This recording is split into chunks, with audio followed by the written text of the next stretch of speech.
What's the first thing that comes to mind when you think of Dark Souls? That's right, feet. But today we're not talking about feet. We're going to be talking about daggers. So, can you beat Dark Souls 3 using only daggers? Before starting the run, we make sure to choose the thief class as well as giving our character a proper name. We change Udex Gundir's name to Udex Gundead before making our way to the Firelink Shrine. We put some levels in Vigor, Endurance, and Dexterity as well as grabbing the Estus Shard, Silver Serpent Ring, and Gold Pine Resin before making our way to Vort. We embarrass Vort as bad as the time that he called a poster of Martin Luther King Jr., Dr. Dre in the middle of class. On the way to the Undead Settlement, we get picked up by what my niece likes to call bad birds. Hodrick showed the Panty Bandit some good challenge. After helping Sigurd fight this demon, we run up and grab the Flynn's Ring as well as the Chloranthy Ring. Then we go fight a living tree whose weak points are as big bursting balls that sometimes like to shoot pus everywhere. With the transposing kiln we got from the big tree, we purchase Pontiff's Left Eye, which will heal our HP upon successive attacks. Just before fighting the Crystal Sage, we pick up the Grass Crest Shield for increased stamina regen. I slam the Crystal Sage as hard as I slam my Firekeeper body pillow. In the Farron Keep Swamp, as usual, we snuff out the 3 flames, as well as picking up an Estus Shard and a bunch of Titanite on the way to the end. So far in this run there have been no challenging boss fights until now. Just kidding, Abyss Watchers was also a piece of cake. Phase 1 is pretty easy. All you gotta do is just spam your dagger on the guy to stun lock him, and if you get behind him, even better, you get a critical hit. You do this until the first guy spawns, which at that point you want to take a step back and wait for the red-eyed one to spawn so he can fight one of the two while you take on the other. And for the second phase, all you really need to do is bait the combo in which he does a slash and then a flip, and then run behind him and get the backstab. Just keep repeating this and trying not to get hit, and then you're good to go. After giving the Abyss Watchers one too many back shots, they eventually lie down and die. The Deacons died. Not much to say there. High Lord Wolnir turns into High Lord Where'd He Go Near. Man, these giant arrows hit harder than when my grade 5 teacher would throw markers at our heads. Don't worry, I parried one of those markers and threw it right back at her. Anyway, while we're in Smoldering Lake, we pick up a bunch of large Titanite shards as well as killing the big sandworm for an undead bone shard.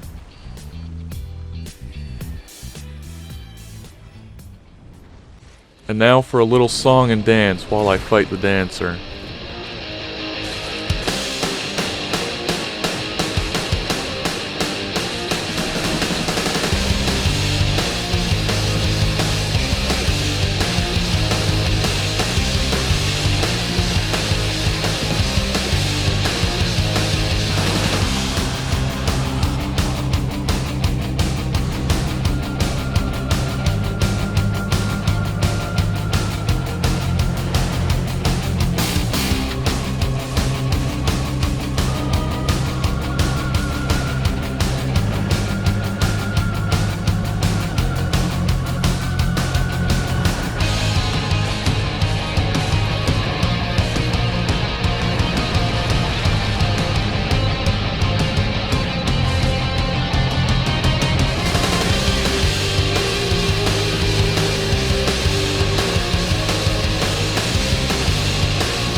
No one stands a chance against the Panty Bandit.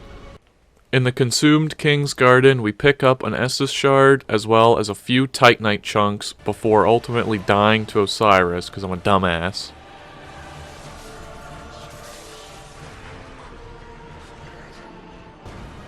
I make up for dying to Osiris by defeating Pontiff Sullivan on only my second try.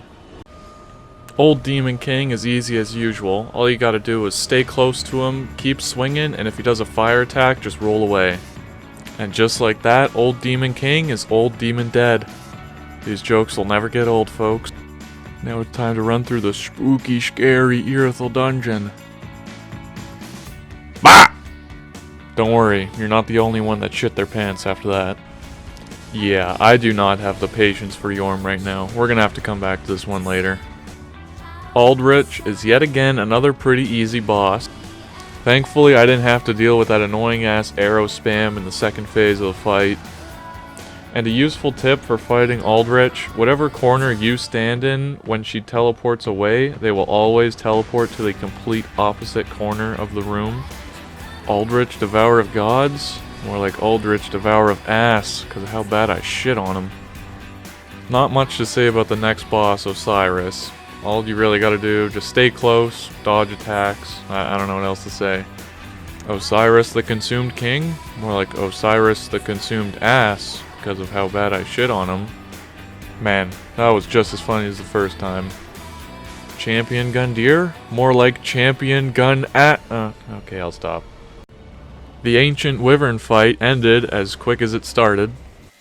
And because I didn't want to fight yhorm or Nameless King at this time, I decided to take a try at the DLC. This is only my second time taking on any of the DLC boss fights, so I'm a little rusty. I started with the Champion's Gravetender because I thought that the weapon he dropped at the end was a dagger, but once I beat him, I found out it was a sword. But whatever. And after a few too many deaths, we got to check off another boss on the list.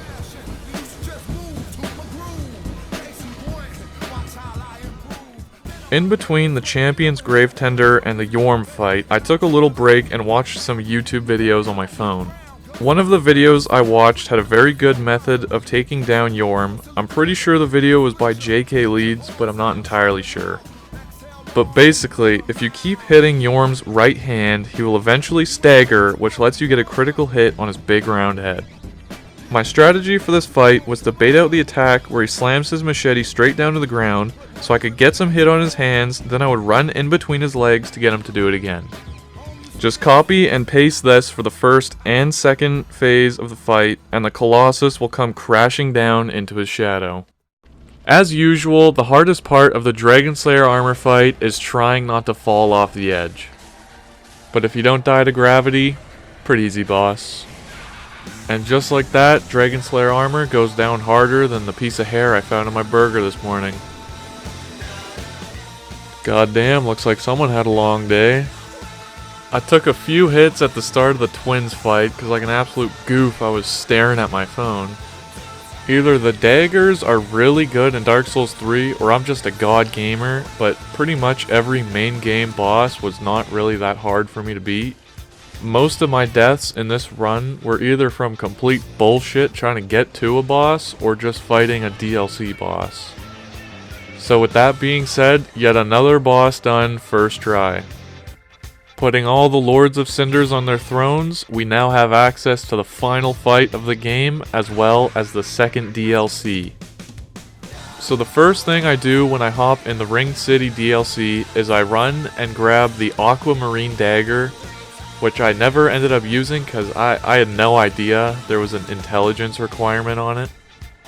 Just before I decided to take on the Nameless King, I quickly grabbed the Fat Ring +3.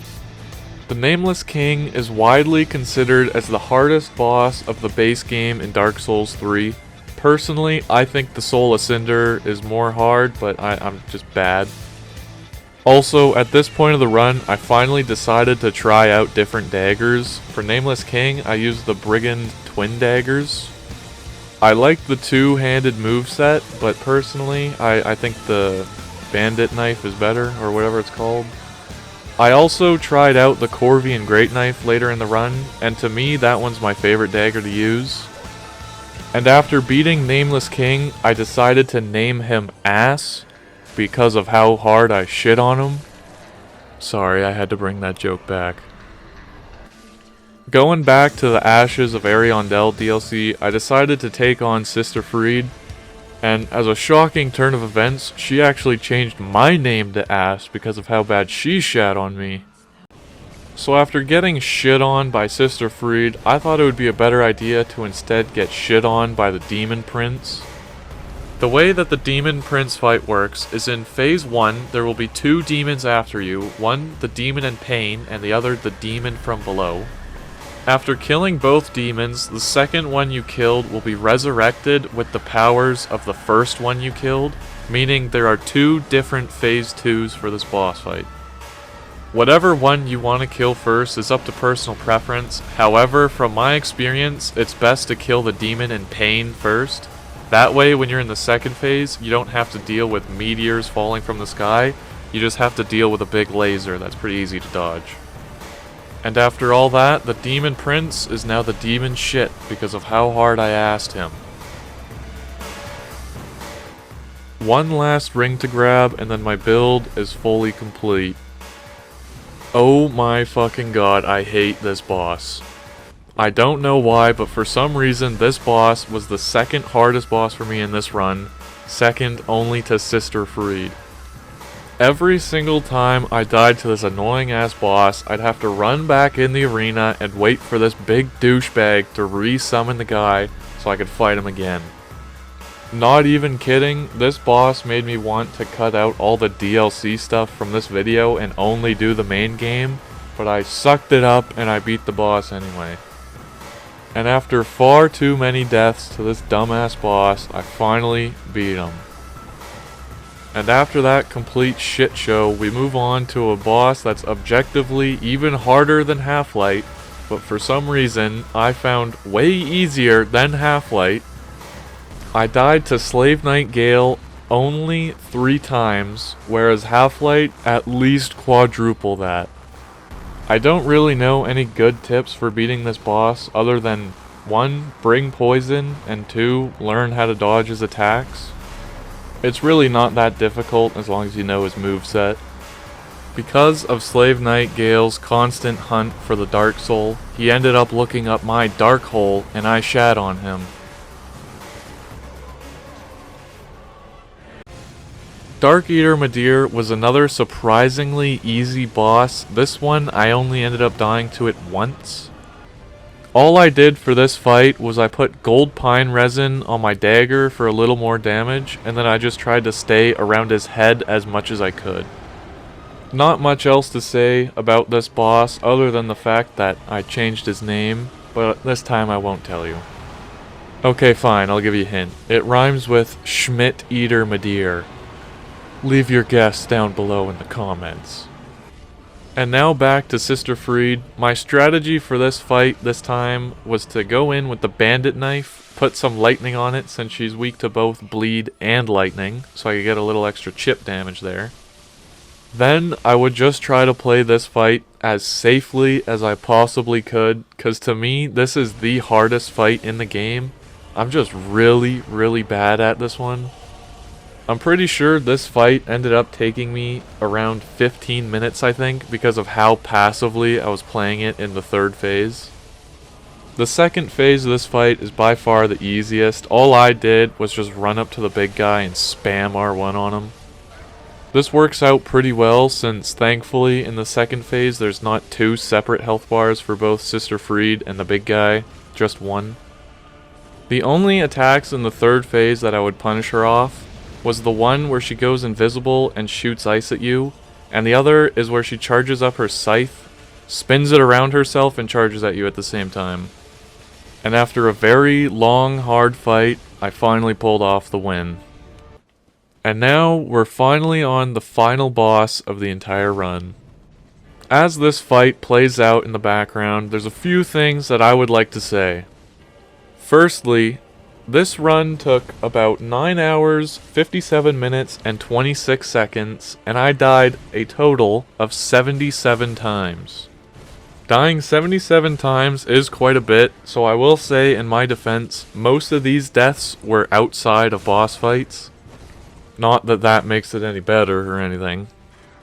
The next thing I want to say is that I had a lot of fun making this video, and that I hope you all had a lot of fun watching it as well.